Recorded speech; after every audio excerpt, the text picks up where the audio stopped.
Hello అండి, the spice route Telugu ఛానల్కి స్వాగతం. ఈరోజు మనం ఒక మంచి స్నాక్ ఐటెం చేసుకుందాము.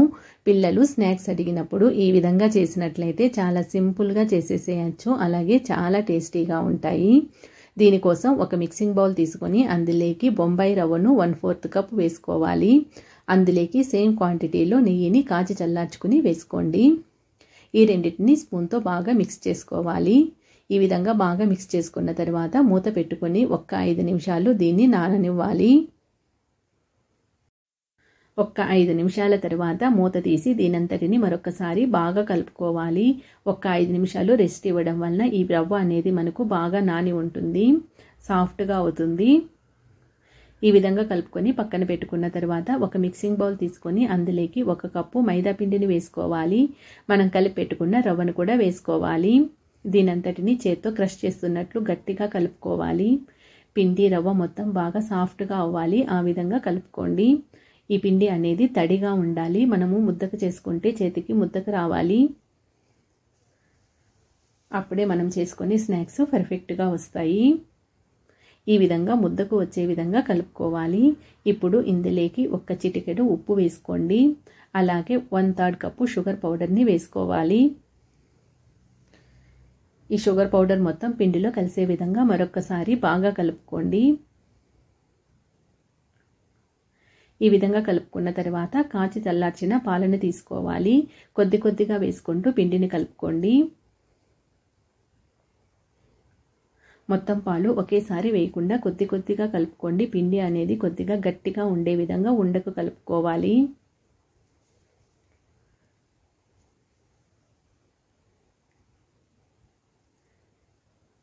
ఈ విధంగా ఉండకు వచ్చే విధంగా పిండిని కలుపుకోవాలి.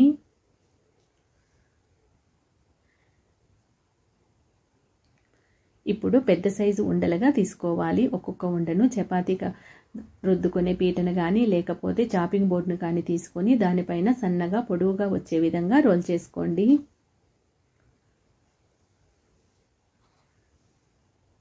ఈ విధంగా రోల్ చేసుకున్న తర్వాత దీన్ని చాకుతో చిన్న చిన్న పీసులుగా కట్ చేసుకోవాలి. 1 ఇంచు ఉండే విధంగా కట్ చేసుకోండి.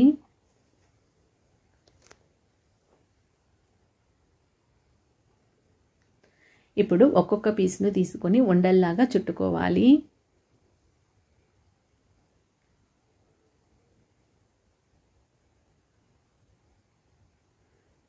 ఉండ అనేది రౌండ్గా సాఫ్ట్గా వచ్చే విధంగా చుట్టుకున్న తర్వాత మనకు ఫోర్క్ స్పూన్ ఉంటుంది కదా, దాన్ని తీసుకొని దాన్ని బ్యాక్ సైడ్ ఈ ఉండని పెట్టుకొని ఒత్తుకోవాలి. కొద్దిగా గట్టిగా ప్రెస్ చేస్తున్నట్లు ఒత్తుకోండి. ఈ విధంగా ఒత్తుకున్న తర్వాత మెల్లగా దీన్ని రోల్ చేసుకోవాలి. ఈ విధంగా రోల్ చేసుకొని పక్కన పెట్టుకుంటే సరిపోతుంది. ఇదే విధంగా మిగిలిన పీసులన్నిటినీ కూడా ఉండలు చేసుకొని ఈ విధంగా ప్రెస్ చేసుకొని పక్కన పెట్టుకోవాలి.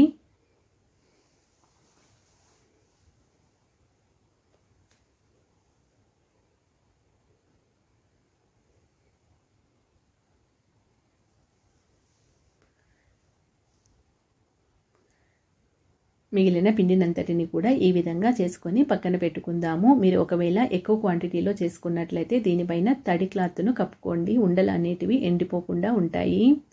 ఇప్పుడు డీప్ ఫ్రైకి సరిపడా ఆయిల్ని పెట్టుకొని, ఆయిల్ ఎక్కువగా వేడవకూడదు, మీడియంగా వేడైన తర్వాత వీటిని వేసుకోవాలి. వేసిన వెంటనే కలపకుండా కొద్దిసేపటి తర్వాత కలుపుకోండి. మంటను సిమ్లో పెట్టుకొని వీటిని కాల్చుకోవాలి, లేకపోతే తొందరగా కలర్ మారిపోతాయి, లోపల పిండి పిండిగా ఉంటుంది.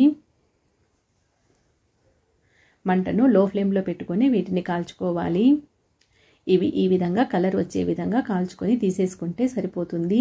ఇవి మనకు తీస్తున్నప్పుడు కొద్దిగా సాఫ్ట్గా ఉన్నట్లే అనిపిస్తాయి, చల్లారిన తర్వాత క్రిస్పీగా అయిపోతాయి. ఆయిల్లోని క్రిస్పీగా అయ్యే వరకు ఉంచినట్లయితే ఇవి గట్టిగా అయిపోతాయి. కొద్దిగా సాఫ్ట్గా ఉన్నప్పుడే తీసేసుకోండి. ఇదే విధంగా మిగిలినవి కూడా వేసుకొని ఫ్రై చేసుకుంటే సరిపోతుంది.